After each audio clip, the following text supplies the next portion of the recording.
Welcome to the Link Podcast. This is Siege. This is the 8th edition. If you haven't listened to any other episode before, go back and listen to them all. That's your homework after you listen to this one. No, but just a quick recap of a few episodes before we talk to local business owners. We'll continue to do that. We're just going through some rebranding. So these episodes will take place every other Monday from now on. We'll recap news in between. On this episode, we'll talk about the death of Nipsey Hussle and his impact. We'll also talk about someone who meant something dear to me. R.I.P. to Pops. We appreciate you and we love you. Follow us on all social media platforms at The Link ENT LLC and thelinktllc.com. Let's go. All right, so first things first, just wanted to say RIP to Pops. For those who don't know who Pops is, he is my man E. Carter's father, E. Carter First Class Podcast, First Class Magazine, LLC CEO, and he was like a second father to me. He gave me a lot of advice, especially in this realm of broadcasting. He had his degree in broadcasting as well, talked a lot of shop, but not only that, he gave me a lot of manly advice. Gave us a lot of fun moments, a lot of laughs. We broke bread together. We had drinks together. We had a lot of fun. So I just wanted to say quickly, Pops, I appreciate you. I love you. And until I see you again. So Pops passing brought up a conversation cast, the last episode, which me and my sister Shonda from Army of Dreamers had the pleasure of being on together. We talked about legacy. And we talked about the legacy that we wanted to leave behind, period, for our families, for our communities, and which brought me to the death of Nipsey Hussle and what legacy he left behind for his community. And I also wanted to briefly talk about the legacy that I want to leave behind for my family and my community. So first, RIP to Nipsey Hussle. And I thought his story was interesting and his legacy is dynamic because he left behind a great legacy for his family, his community, after having a negative past. So his past of gangbanging and things like that, he took his talent, his drive to make money, and then to use that money to feed positivity into his community and to turn people away from those negative activities. So that's the first part of his legacy. He actually turned his negativity into something positive. Okay, I did this bad before. I'm going to use my talents and I'm going to use my finances to take this out of my specific community the best way that I can so that other people don't experience the same thing that I experienced. Another part of his legacy is that in his community, he was beloved because he was humble. There was a story in an article that I read where a gentleman who was just a regular construction worker or electric worker or something like that in his community, where he would work in the plaza where Nipsey Hussle had purchased. He owned his clothing store, barber shop, and Vector 90 there. And this gentleman spoke on how Nipsey Hussle always came out and greeted him, asked him, did he want water or food or things like that. And that's the type of person that a lot of people who have spoken out about his death brought up about him. So someone who turned to stardom, or I shouldn't say turned to stardom, but bolted to stardom, using his talents, turn his talents to turn people away from negativity and also shine his light on other people, normal people in the community. Too often we hear stories about people who gain stardom, gain the finances, and then they turn their backs on their community and look down upon people. And so I think that Nipsey Hussle's his light in that specific story that the gentleman, the electrician or the community worker, whatever he did, told was pretty powerful. In that this guy was just a regular Joe, and Nipsey Hussle, in all of his humbleness, went out there and spoke to him on a daily basis when he saw him and offered him just small necessities so that this man can continue to do his job. And that brings hope to me that other people in our community who have, gained stature can do the same thing or will do the same thing in the future, which can shine a great light on our youth so that they can do the same thing and take the negativity, the negative actions out of our communities to the extent that they're there. All right. So another thing that I thought about is that he was a little bit forward thinking in terms of the business aspect, to where he took the plaza where he used to hustle. I used to do all of those negative activities, and he bought that specific plaza. That I thought about that a lot, because the interesting thing is I was thinking, why would he buy the place where he used to do this, and why did that specific place mean so much to him? And I don't know, but I participated in this thought experiment before I did this episode, and I thought about it. He took a place where he did negative actions and other people did negative actions, and turned that specific place into something positive. So that place that used to represent one thing represented another now, which is kind of powerful in a way, because it's like you go out, you want to hustle there, and then now somebody purchased it, and now it's a place where people can have business transactions and, shop for clothing there, and city workers can feel comfortable coming and have conversations with this guy. And that right there was just amazing to me, thinking about it. And I thought that was pretty great. So RIP to Nipsey Hussle, and may your legacy live on, and other people use your example to cultivate that kind of culture in our communities. And now I want to talk about local legacies, people who may not have the cachet or the finances that someone like Nipsey Hussle has. Do those people have a legacy to leave behind? And my answer to that is absolutely. And actually, people who are in communities on a local level who may not have the same cachet can be seen as more relatable to a community than someone who doesn't live in the community anymore, or has finances, extreme finances, to where they may just be seen as rich. Okay, this person has money now, so they're not like me, or they have things that I can never attain, though I may want to attain them, and they may be less relatable. And not only that, people who are on a local level and may not have the same cachet or finances they hold more jobs that you would see on a daily basis. For instance, teachers.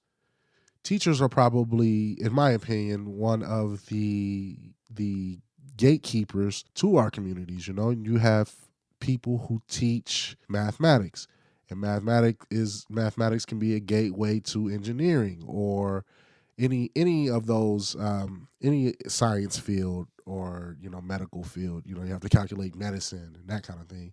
So they help usher kids into the realm of mathematics and all of those things that the kids can do by gaining that knowledge. The same thing with literacy. Literacy is important not only with mathematics for financial reasons, but for there was a time where Black people in America weren't allowed to read. So now you're allowed to read, and reading opens the door to more knowledge, and not only knowledge, but it can be an escape as well, and helps kids use imagination, and adults use their imaginations.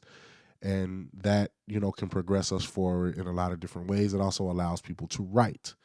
And writing is an important form of expressing feelings, and for us to use our imaginations as well. And there's many things that people can read and write. You can read novels, you can read magazines, you can read fiction, nonfiction, biographies, whatever you like to read, newspapers. There's so many different avenues to use literacy and or mathematics in the world today. So teachers are the gatekeepers to that. Not only that, they can express ideals. That's pretty self-explanatory. I don't really have to explain that anymore. So there's that. And then not only just from a teacher's perspective, and that was only one example, but leading into parental guidance. So as parents, we are the authority on legacy, how we want to leave lasting legacies on our kids. For instance, if you had a father who it was abusive, that's a legacy that he left upon you. Not necessarily saying you're going to be that, but you'll never forget what he did to you. Or someone who's loving. Those people who are loving on a person, that sticks with that person forever. and then hopefully they'll be more loving to people around them. And then, it goes on and on and on. For instance, my grandmother, she is a very loving person, and she always helped anyone who needed help. Still does, helps anyone who needs help. And we had a friend who stayed with us one time just because he didn't have anywhere else to go, right? So now I see that and I'm like, man, this woman is amazing. She just helps anyone.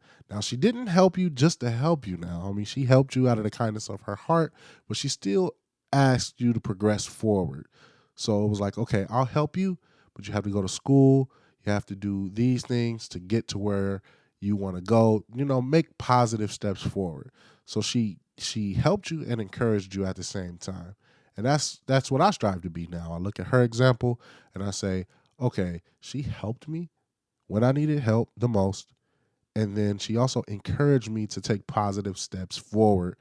And I hope that a lot of my friends will say the same, that I do the same thing. Like, okay, he's honest with me. He helps me when I need help, but he also encourages me to take positive steps forward. And that encouragement can take many forms. It could be tough love. Hey man, listen, I'm not judging you. I have made negative decisions in the past. This one right here is your negative decision. Now let's progress from this decision, right? So that's that example, and we could do the same for our kids. Is basically what I'm getting to, and I've already just expressed how you can do that for friendship or in friendships, and then hopefully your friends can do the same thing. So, oh man, when I need this person, he'll help me. He'll help me progress, and then now I can go to another person once I've progressed to the point where I can help another person, and then that's how you progress that forward. And it goes back to being relatable. So if someone who tries to help me has never been through what I've been through, or I perceive that it's not genuine, or I just don't relate to that person in general, I'm more liable not to let them in.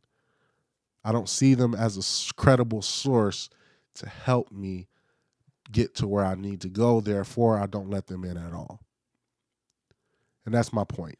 So the biggest thing is that you have to be relatable, and then us on a local level are typically more relatable to people in our communities because we're actually in the community. So we have to watch what we do. We have to watch what we say. And not only just watch what we say, you want to say things that, you actually feel, but you want to watch what you say because it's important if a child is watching. A lot of times you don't want to act out of anger if anger is unnecessary. Intelligent responses are necessary in most cases. Sometimes anger is necessary, in a protective sense. If you want to protect someone, in the anger, not anger, danger is imminent. You may need to be more aggressive, and in those situations, by all means, protect your family, do what you have to do. But a lot of times it's not necessary, right? So you want to teach the kids how to balance those emotions when those emotions are necessary, and then that right there could be a great legacy. Everybody doesn't. You don't have to be angry all the time, or you don't have to be a thug, or you don't have to be an NBA player, or you don't have to be a rapper. You could be a doctor, you could be a lawyer, you could be the president of the United States of America. It's just about what kind of legacy did you leave or imprint upon them. Do they actually believe that they can do these things? And again, it's about being relatable. Okay. Now, obviously, I'm not the president of the United States, right? But I can teach my kid confidence. I could teach him you can be anything that you will, anything that you want to be, as long as you work hard for it. And then I have tangible evidence to say I've worked hard for this, and they can see that, and then that's part of my legacy. Now, another thing about legacy, and the legacy that I would like to leave behind, is just a legacy of happiness. I want to defeat whatever demons that I may have or may have been dealing with from the past, and I don't want to imprint those upon my children, right? So you can be wealthy and be unhappy. Do I want to have generational wealth, as we discussed on First Class Podcast? Absolutely. I would love to take wealth and pass it along from generation to generation. So that will be one less thing that my kids and grandkids will have to worry about. What school can I get into? Or do I even have to go to school? Can I start a business? They don't have to worry about that. If they want to travel, they can travel. Fantastic. Financial freedom, absolutely support it, 1,000%. Shout out to JLW Tax Financial Services. Had to put you in there, Joy. But yes, I do support financial freedom 1,000%. But also freedom within yourself, okay? So that's what I strive for. Strive for personal peace. I want to be at peace. I want to live my life, be comfortable with who I am, and that is my main legacy that I would love to leave for my kids. Work hard, generational wealth, and above all, personal peace. So I hope you all strive for that as well. To me, that's like one of the most important things that I can think of in the history of this universe is internal peace. Happy in my own skin, happy with what I do, work hard, fight for what I believe in because I'm confident in it and I know who I am. So with all of that said, what legacy do you want to leave? You can leave that in the comments below. You can always use the Anchor app to record messages and send them to me, and you may be on our next episode. Remember, you can always follow us on Twitter at the Link ENT LLC. The same on Instagram. You can look us up, The Link Entertainment LLC, on Facebook, and always at thelinkentllc.com, where you'll find this podcast, YouTube channels, all of our social media sites, pictures, and any other content that we have posted or will post in the future. Any events coming up, all of that stuff will be on there. And peace be with you.